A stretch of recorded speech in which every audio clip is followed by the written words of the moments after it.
think for now, because of everything that's happened with work, and also because of this situation, as we saw on Wednesday, it's so brilliantly portrayed by Callum and Kate, that I think for now, the best really that she could hope for would be a friendship, and I think that's all that she's interested in. You know, life's so busy, she's got Betsy to look after, and she's fiercely protective of Betsy, so I think Betsy is her number one priority, especially after losing Becky, you know, sort of 2.5 years ago. I think she's not really perhaps looking for love at the moment. It's certainly not at the moment that it's in the forefront of her mind, and something tells me I think that she might be a little bit busy over the next few months. Now, he's been DS Lisa Swain's #1 suspect since Lauren's disappearance from the Cobbles, and tonight we will finally see Roy Cropper charged with her murder. Lauren Bolton, 2 weeks ago, I reported her missing. Now I think she's dead. That was the landlord from the precinct flat. Apparently, it's been left in a terrible state. I will come and clean the flat. Flat was a dump. Thanks for asking. Stains everywhere. What kind of stains? I don't know. It could have been paint, red, white, blood. Do you reckon that's blood? Yeah, it could well be. Roy Cropper, I'm arresting you on suspicion of the murder of Lauren Bolton.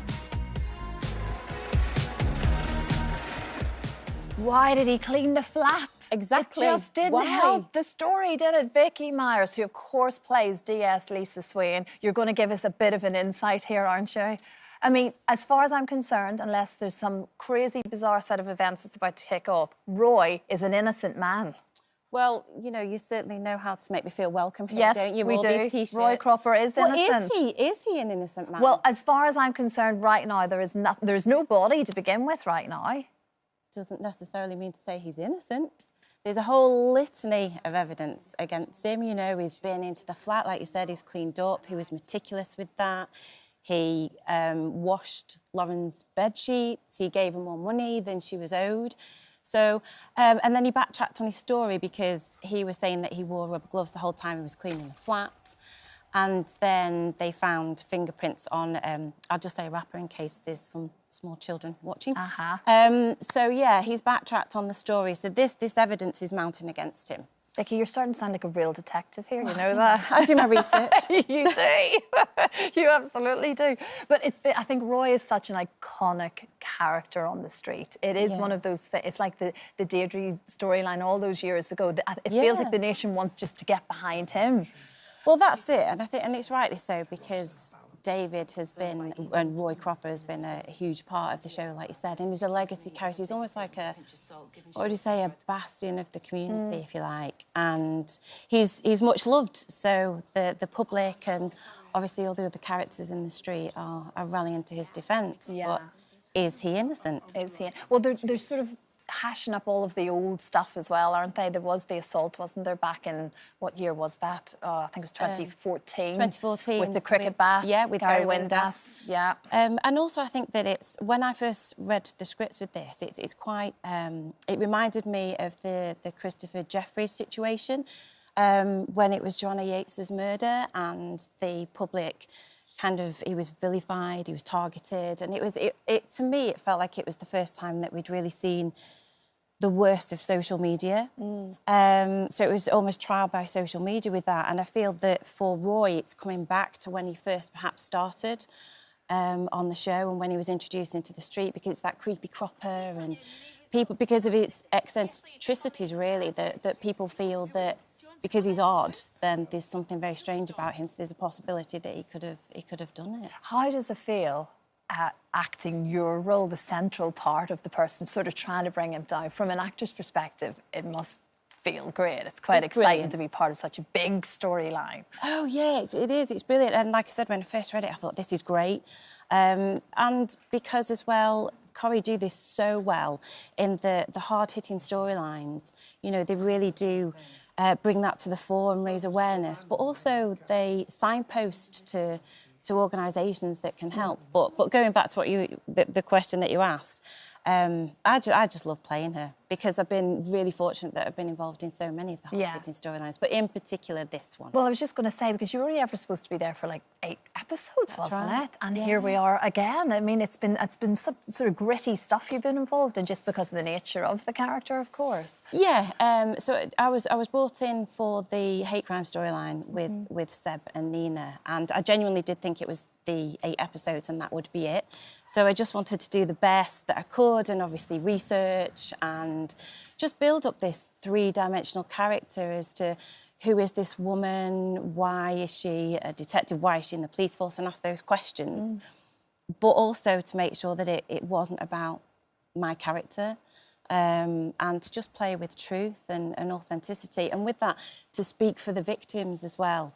She very much feels that she is the voice of the victim, and she wants to get to the truth, and she'll pretty much stop at nothing to achieve There's that. bound to be a few more twists in the next week or so. Yeah, I mean, we'll see tonight that he is accused of assault by the woman who he's claiming to be Lauren's mum. Yeah, Alice. And yes. Dodgy. Well, you see, Dodgy. he's just not putting it really out there. helping himself, because he just let this woman into his home and let her But stay that's the Roy, night. you see. I This know, is the but- point. And that's the other thing about Roy, and especially with the investigation. She is obviously thinking about it. Is anybody that genuine without some kind of ulterior motive? So, and she knows that anybody is capable of anything. Yeah. So, Which is true, and if we didn't know him, we'd be agreeing with her. But Yes. because we feel like we're invested in him, it's a different story, isn't it? Yeah. Oh, it's brilliant, isn't it? And it's going to run and run now. This isn't just going to disappear anytime soon. It's going to be all about free Roy. yeah, well, and like we say, we'll see tonight that obviously he's charged and he's remanded in custody. So. Oh, he looks so crestfallen. I know. Desperate. It's I think it was the awful. episode on Wednesday. He was there was a scene with Nick, and he was trying to pull him into the corner, and to watch David and to see Roy Cropper in that situation, he's just brilliant. David is just a joy. He's a joy, I Yeah. can imagine. Vicky, it's such a pleasure to meet you, honestly, right in the centre of this at the minute. It's just wonderful. Coronation Street, of course, continues tonight, 8 p.m, ITV1. You don't want to miss tonight. No, it's a absolutely really, not. really big one. OK, good luck with it all. Thank you for having me. Intense, but worth it. Still to come, a villain is returning, and her proposal hasn't gone to plan. No, not one for the doctor here. What? Ah! Sharon Marshall is catching up with the stars of Coronation Street live from the Rovers Return. It's one of those dolls you threw at me. Oh my God, do you need that? And I needed that doll Oh, right. for the next Sorry. bit. Best of luck. Now, this week, we're counting down to this year's British Soap Awards. Today we're celebrating our longest running soap, which in the past year has been an emotional farewell to Gail. After 5 decades, would you believe it? Seen evil Joel get us come up, and rightly so. And more recently, the tragic death of PC Craig Tinker. Just quiet, really, then, not much. Quiet old street. And we're about to join Sharon Marshall live from the Rovers Return alongside stars Callum Lill and Vicky Myers. But before that, should we take a little look back at the year on the cobbles? Yes, let's do it. You tried to kill me. Have you any idea what that's like? Not guilty. It's not goodbye, is it, Gail? No, Sam. It's just au revoir. What?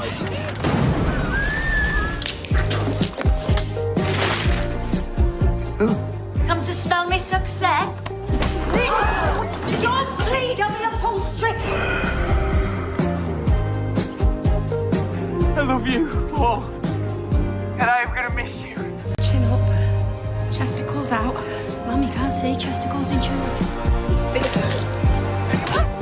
I'm gonna get you, baby. I bet he's fabulous. Tracy! Felt that. Love it. Right, let's go to the Rovers Return. Sharon's there. Morning. Hi, Sharon. Good morning. What a dangerous place to be. I know, judging by that, I'm either going to get slapped, have a drink poured over me, get poisoned like poor Ken Barlow, or end up dead. What a dramatic year it has been here on the cobbles. We have bid farewell to our Gail and our poor Apollo, and we have been riveted to the screen, including by all the storylines of my next 2 guests who are joining me today. Hello and welcome, Vicky Myers and Callum Lill. Hello, welcome to the show. And by the way, You're looking so well for a man that died several months ago. Thank you. The makeup department here are very good. They took him out from the river and they do it. Congratulations, guys, because the show is on such a high with the drama.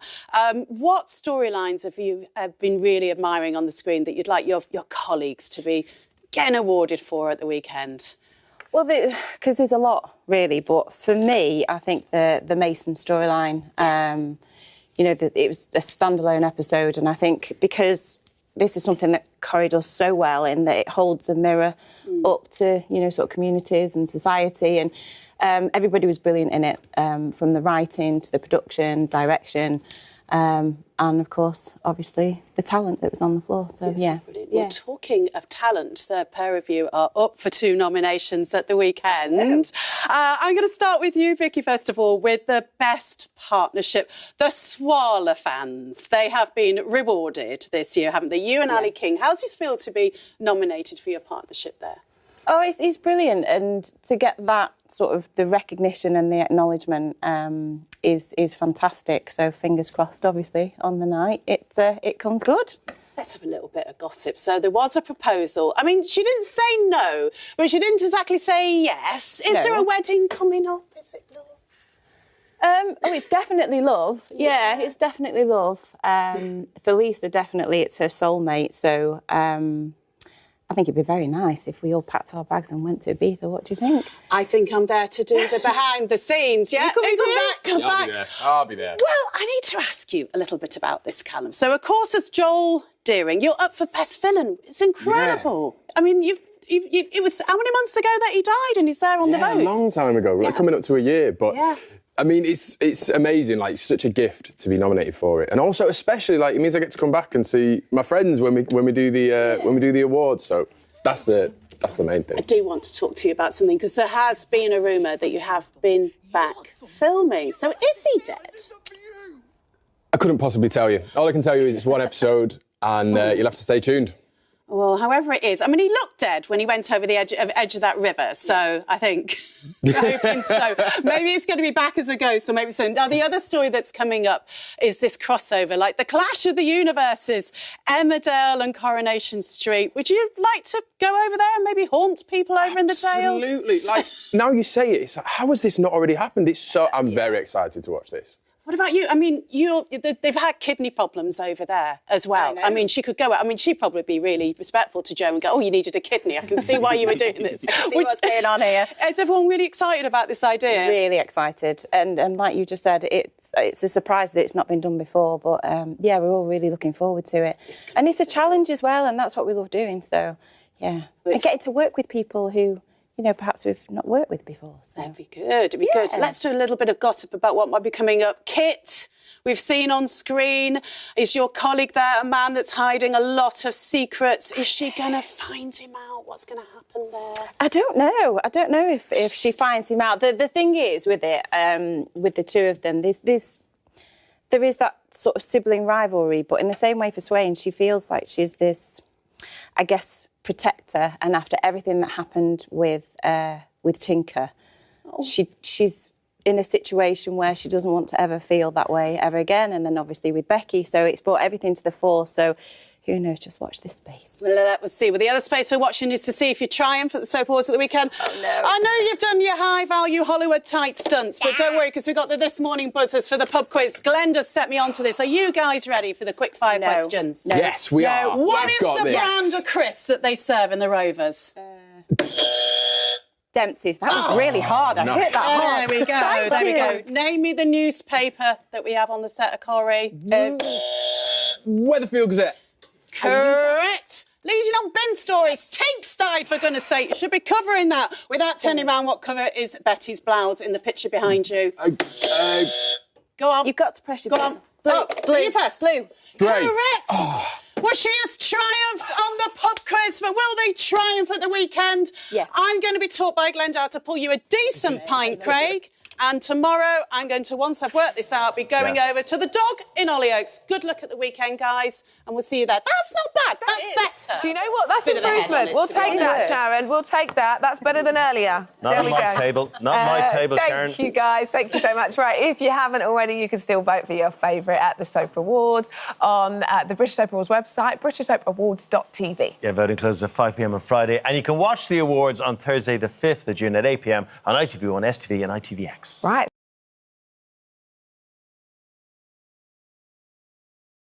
And this week we have none other than the amazing Vicky Myers, who plays Super Cop DS Lisa Swain. We've got a very special guest with us here to help us crack the case of Corrie wide open. None other than the fantastic Vicky Myers, who plays DS Lisa Swain. Vicky! How lovely is this? Do you like it? Do you like the set? I do. I'm loving the boys' roles. I should have bought you the T-shirt, shouldn't I? Well, it might have to be a Swarla T-shirt after today's chat.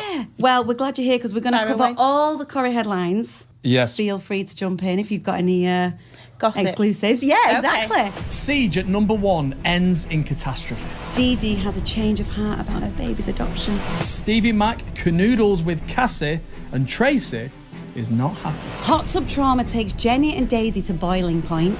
Dylan is deeper with Bully Brody. And scaffoldman Theo builds bridges with Todd. What a week. Another great week in Corrie. Well, we're obviously going to start with The Siege. The Siege. Did you like it? You made me cry. You made me cry. you. It was such an on the edge of your seat moment. And then when you're like... You looked like a proper police officer. I mean, the way you came around that corner in the Ginnell. You were like Jason Bourne. You were like... And then when you got the gun... That was homework, that. I was like, you know... That is the thing that happens. The real people who have been in the police in the previous life are there on set to help advise and make sure it looks so real. It's really interesting, and I love doing all of that and learning different elements about it and different skills. And because it's so quick as well, there's a different energy that's going on, you'll know. And then doing extended days, and you're all together for such a long period of time, and it's intense, and you've really got to get in the moment very quickly and take on board a lot of information. But we had stunt people with the lovely Kate Red, who was an armourer. So she was like, no, you hold the gun like this. And I was trying to get loads of information from her. I was like, so what's this bit? Because I know nothing about guns, which is a good thing, I think, you know. I want it to look as authentic as possible, and how would she hold it, and what would the stance be? Because there is a potential that he could get the gun back off. I know he's injured, but you've got all of the adrenaline running, so any tips or information and expertise, really, that you can share to make it look as realistic as possible. Well, it worked because you look like Jason Bourne. The way you got that gun, I was like... Thanks. Very impressive. Credit to them, really, you know, because it's... And also Duncan Foster, he's the director. But also everybody that's on the floor, because it is a team effort, and we get the best bit being, you know, sort of in front of the camera. It is a collective, a team effort. There was a scene where you went outside and you realised that Betsy had been shot. Yeah. That scene was actually done on location. His vision of how to make it work with the gunshot going through the window, and then for me not to obviously acknowledge that it had gone through the window, because it'd all be angst and mayhem and confusion as to what's just happened, because that doesn't happen every day. Yeah. Even on Coronation Street, it doesn't happen every day. You know, you've got armed police coming in, and we had Noah Bird, who was giving fantastic advice because he is an ex-cop. So that made it even more authentic. It was actually quite frightening. But to then walk outside and then continue on to the Ginnell and realise that while all this commotion's going on, she can overhear that somebody that's been shot and been caught in... Stray bullet. And then that realisation that it's Betsy. Well, but also that's the when fact I was that it was bawling my covered. Oh, Yeah. honestly, when Kate told me, we went in for a storyline meeting. Kate Brooks, the producer. And Kate said, and blah, blah, blah, and then this happens and this happens. And I was like, okay. And she said, and then Betsy gets shot, and then blah, and then just carried on. I was like, hang on, Betsy gets shot. And honestly, I was like, no. That is how you feel watching. It's like, no. Oh, thank you. It was high was drama. amazing. It was high drama, but then at times, as Corrie do so brilliantly, there was a lightness as well. I had kind of tears of laughter at some point, certainly when everyone's on death row, when everyone's given the, ultimatums as to what she deserved, what she last. And then you appear with, obviously, the fortune cookie. cookies. In the red box. Fortune cookies. That was the snack of choice, fortune cookies. We said this about you, watching you on camera. there's such a stillness with you, but there's so much going on. And surrounded by characters that are loud and can be brash and big, it feels like you're so watchable. You don't want to blink because you don't want to miss what you're going to do. It's my way of keeping so still. I'm going to go now. It's the subtleties.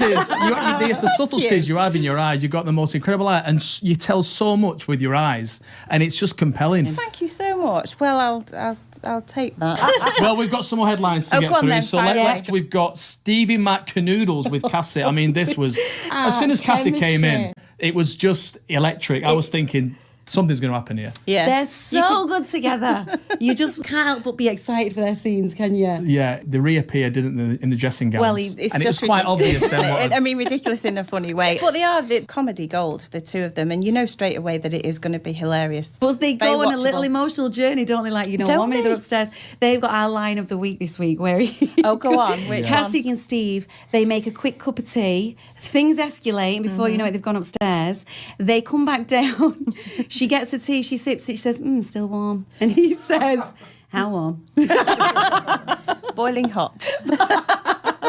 Cup of tea is still warm, so it's obviously been a quick rekindling. Quick moment of lust. Thank you for explaining And that. sometimes, you don't need too long, do you? That might be familiar to a lot of Yeah, people. yeah. But yeah, that was quite a highlight of that scene. But then, they go on the journey, and then he does, at the end, say, I don't think this is for the best. And Yeah. they go from, like, electric to he's letting her go. And can you imagine that? Poor Cassie, really. I mean, even though she's done some despicable things, but still. Can you forgive what she's done? Can you forgive and forget and move on? Would I forgive Cassie for poisoning Ken? No, absolutely not.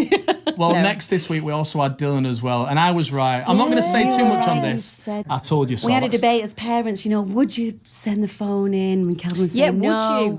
No, Would you? no, You because wouldn't. I thought well, look what's about happening now. it, It's going to but- want more and more. It's never ending now. But what would happen if you didn't, though? Well, we discussed that as well. Dylan might have ended up in hospital. He might have been beaten up, but aside that's from okay. that, But you didn't break the law, That's that's, all right. the main thing.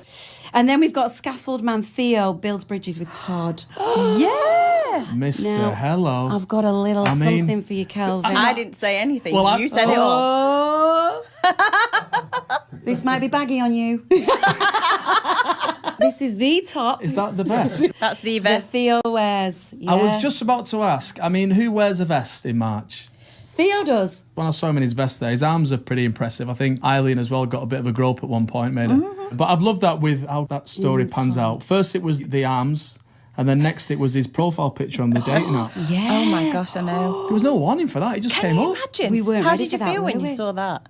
No. It was that exact Yeah, moment. I did exactly But we were the having a same. discussion, so someone in production would have said, we need this shot for this scene. Have you got anything in your library? Or can you send us one? Now, someone in production who I'd Or love maybe to know who it 5. was, got that picture, and did they just professionally send it to edit, or did they go, oh, and then send it to edit? I'm remaining silent at this point. Well, thank you for helping us dissect the headlines. You're there, very welcome. Giving us some insight. And now it's time to interrogate you. Oh gosh. Now, you don't have to say anything unless... Do you know that? I do. Go on, say it. You Go on, don't say have it to to say me. anything, but it may harm your defence if you do not mention, when questioned, something which will later rely in court. Anything you do say may be given in evidence. Wow, I mean that.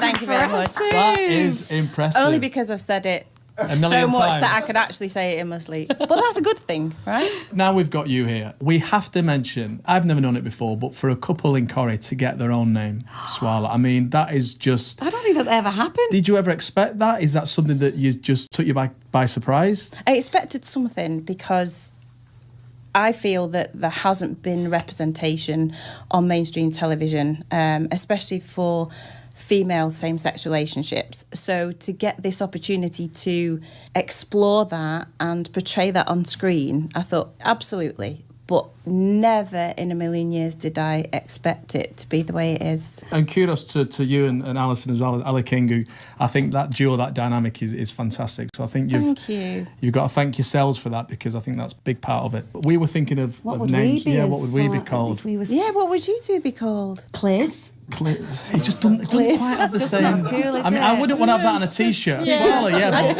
I don't think I'd like to. It's not a a thing, strong is it? We're name. not a thing. We're not that strong. yeah. I disagree. Now, I believe that you used to live in a pub. I did. So you could be pulling some pints in the Rovers Returns. Absolutely no problem. And there's a funny story, actually, because this was in sort of mid to late 80s. And my dad, he won't mind me saying this, was a little bit portly, and my mum was glamorous, and so they were commonly known as Bet and Alec, because my dad was little with a bald head and, as I say, rounded with his glasses. And then my mum, at that point, she smoked, and she used to have a cigarette holder just like Bet Lynch, because this was proper 80s. So if Lisa ever decides to, you know, start putting her family first, then you've got a job in the pub then? 100%. But yeah, it seems like you know your character quite well. So we have a little section called Beat the Bio. Oh, crikey. Now, there's a leaderboard. No one told me about this, did you? But yeah, this is Beat the Bio. We're going to ask you a few questions about your character's bio. All right, game on. Question number 1. What is Lisa's favourite coffee? Is it macchiato, a mocha, well done, or a black with 2 sugars? Black with 2 sugars. Correct. Well done. And that was in episode 11341. I knew that. I knew that. Okay, Lisa has a sweet tooth. Which dessert do you prefer? A custard slice, an iced finger, or cream buns? A custard slice. Well done. Thanks. And that was when Betsy gave her 2 custard slice in Underworld. You're doing so well, because we had Lucy on last week and she didn't know any of her answers. Now, the final question. You've actually arrested 10 people on Coronation Street. Have I? Now, can you name 5 of them? Okay, well, there's Roy Cropper. I'm so surprised. And I was so annoyed at that as well. Don't get me started. There was a whole litany of evidence against him. I mean, I went through it all. What was the reaction when you arrested Roy Cropper? People must have been in uproar. Yeah, they were. It was quite funny, really. But you know, that shows, again, the power of the show and how the viewers are so invested. But from a police perspective, well, they know that anybody's capable of anything, and sometimes it's always the quiet, kindest ones. Not right. You sound like a police officer here. Thanks. Anyway, moving swiftly on. Corey Brent. Yeah. I charged him with murder. Joel, obviously Joel. Joel Deering, yes. Joel Deering. Come on, 2 more, you can do it. No, 10. 10. Crawford. Bobby. Bobby Crawford, you've arrested him. You don't remember. What did I arrest him for? We don't know, Perverting you the course did of it. justice. And Finally, that's one that I forgot Mr. about. Barlow. My favourite on Pizza Pizza Barlow, of course. I should have come in with that first, shouldn't I, really? You've done well there. You definitely do know your character bio, so well done. Actually, I'm genuinely gutted that I couldn't win that. Right, now we've got an exclusive clip where we're going to see Dee Dee is in hospital, and you'll only see this here on Off Script. The blood pressure's 180 over 120. Have you got any visual disturbances? Flashing lights, blurred vision? Yeah. What's happening? I think you've got preeclampsia. What's that? Extremely high blood pressure. Your baby's got to come out now. Poor Dee Dee. Oh, poor Dee Dee. Just when it all looked okay, when her brother was going to be there to adopt and... Yeah, and that whole change of heart and everything. Yeah. And she's connecting with the baby. And everything that she's done to help Frankie, and then this situation now. Well, we'll find out next week. We'll find out next week, yes. Right, well, Vicky, before you go, we just wanted to ask, I need to get more of an insight. Okay. Just get some finer details. Is it true you've been in Coronation Street before? And also, that could have possibly stopped you becoming Lisa Swain? It wasn't specifically that, but I have been in Coronation Street twice before. And the second time, I didn't audition. That's really bad, me laughing, because it was somebody else was injured and they needed someone to drive That the is car. bad laughing, yeah. I know, it's terrible, isn't it? Sorry.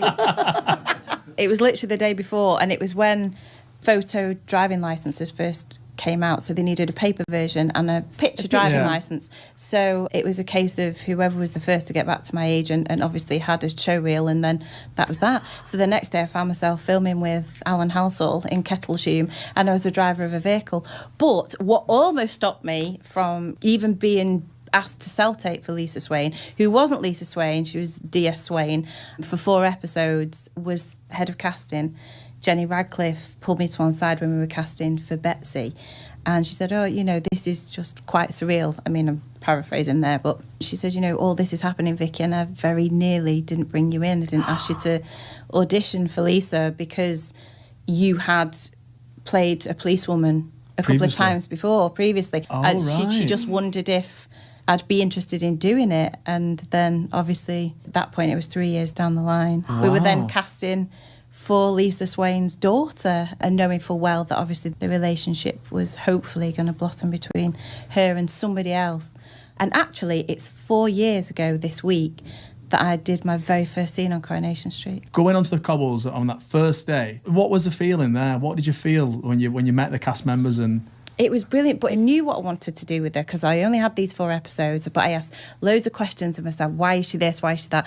Why is she still in the force? And why is she a DS? Has she got any kids? All the things that you'll know because you're actors that you do to layer it. Here's a little kind of off script. This ring is my great grandma's ring, and I couldn't get it off for filming because it's really small.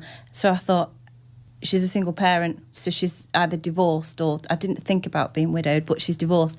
So I left it on. I thought that's hers. So that ended up being part of your character's DNA. Part of my character's DNA. But on that first day, I actually walked down the cobbles. There was nobody about. It was really eerily silent. And there was the Rover's Return, and I'd never seen that in real life. And I looked at it and I had this wonderful feeling of, I'm going to be here for a while.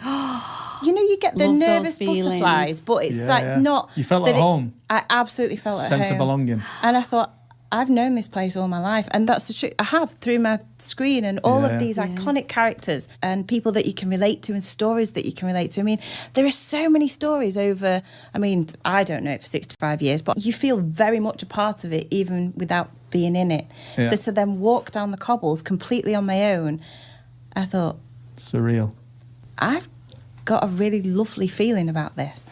You're now part of that history. That's it, yeah. There's such huge What a privilege. storylines. Yeah, what an absolute privilege. Before you were in Corrie, though, you did also work as a casting agent. I did. Any good stories in casting? I used to work at a very well-known casting house, and we were working on a project for ITV, and somebody came in for a role in this project.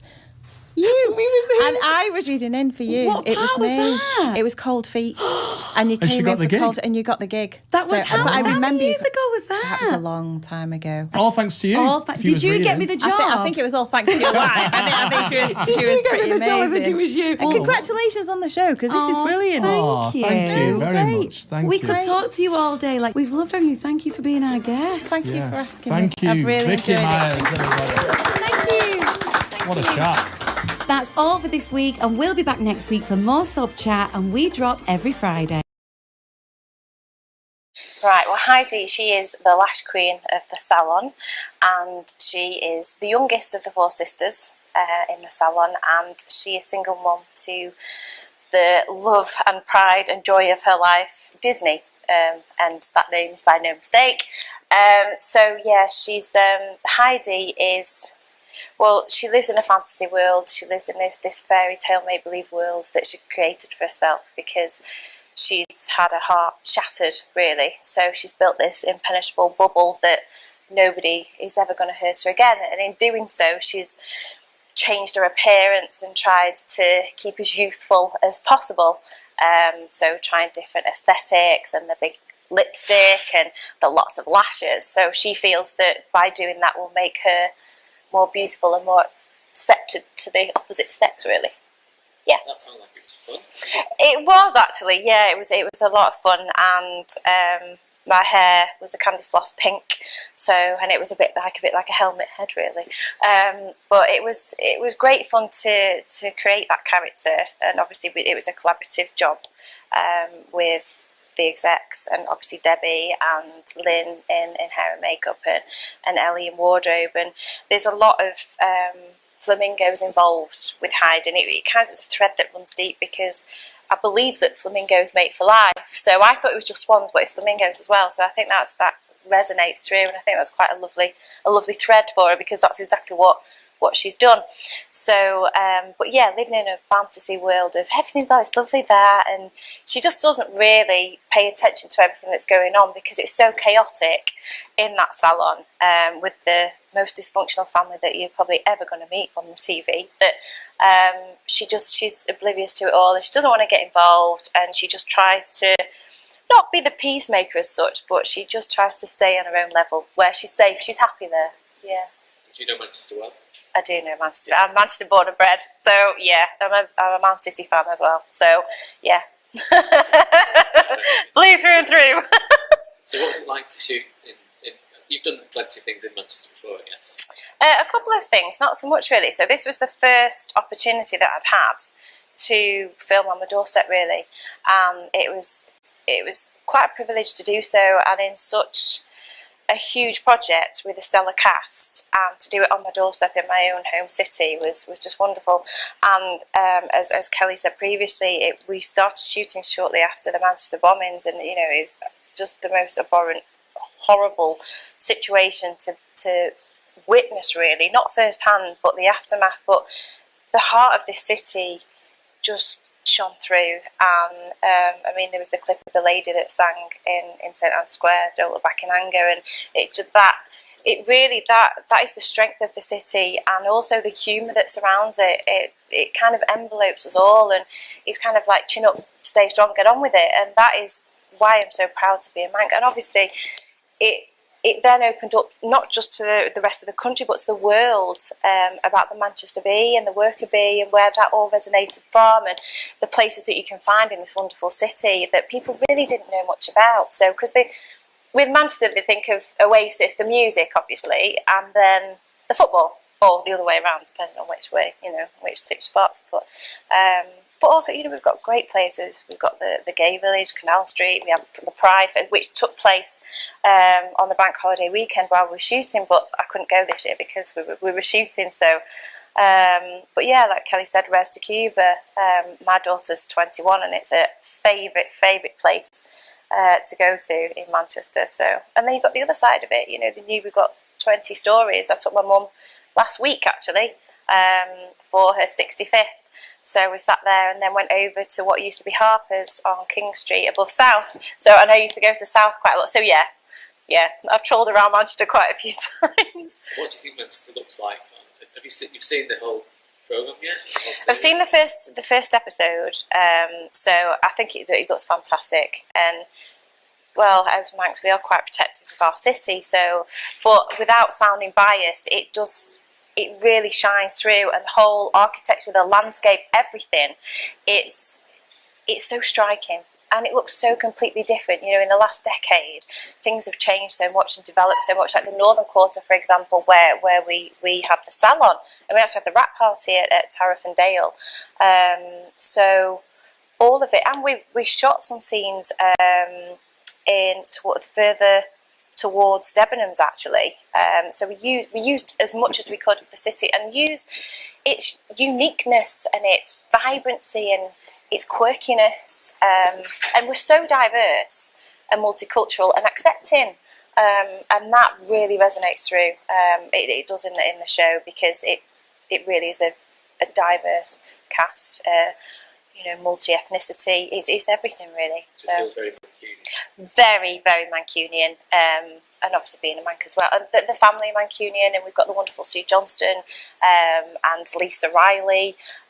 You know, Robson, he's I think from Hexham, but everybody has a fondness for Manchester and a love for Manchester, and like I say, even more so, it opened the heart of this city up for the atrocities, and if it was possible, we've absolutely come out stronger from it. So, but yeah, Mancunians are always the great. Put a cuppa on, let's have a brew, sit down, let's talk it over and move on. And that's essentially that sibling rivalry in that family. They can say the cruelest, most awful things to each other, and then the next minute it's gone. No, let's have a cuppa, it'll be fine to move on. And they're talking about something completely different. So yeah, Debbie's done a wonderful job in creating a really strong family values there. Yeah. Excited to see it. Yeah. Good. BBC One, 9 o'clock, yeah. Tuesday, don't miss it.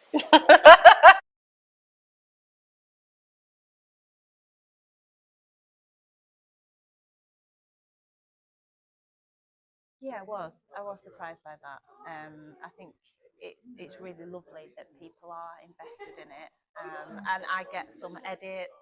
I get lots of different clips, and especially on TikTok. I do have a TikTok account, but I'm absolutely useless at TikTok, so I don't go on it. I don't post anything. Sorry about that.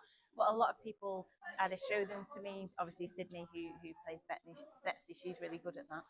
And I'm very, very grateful for them doing that. But you know, at the moment they are. I think it would be nice for Swain to have a friend in Carla. I think that there's a lot of similarities between them. So, yeah.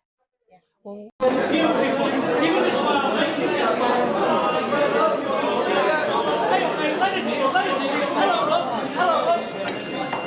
hello, I'm here to see Miss Sharon Lambert. She's staying here, I believe. She's going out with that famous footballer, Danny McHerron. Who shall I say is here? Tell her it's our mum. On second thoughts, give her a surprise. Tell her it's our Auntie Diane. Well. Well, indeed. Thank you for asking, Mr. McNally. And what brings you here? What, you mean, apart from me almost being the mother-in-law of one Danny McHerron? Who? He plays... I'm joking. He's marrying my daughter. Is that right? Yeah. Go on, then. Take a photo. Oi. Oh, all right. I'll catch you later. Don't worry, Pet. I'm used to the attention. Excuse me. Miss Lambert's booked in for some beauty treatments ahead of the Valentine's ball tonight, but she said if you don't mind waiting, she'll send her fiancé down to keep you company in the bar. Oh, lovely. That'll be our Danny, then.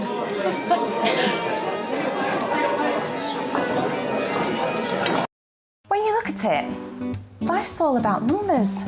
We all have our favourites. Because you see, I like that on 6. And him, he's the wrong side of 40.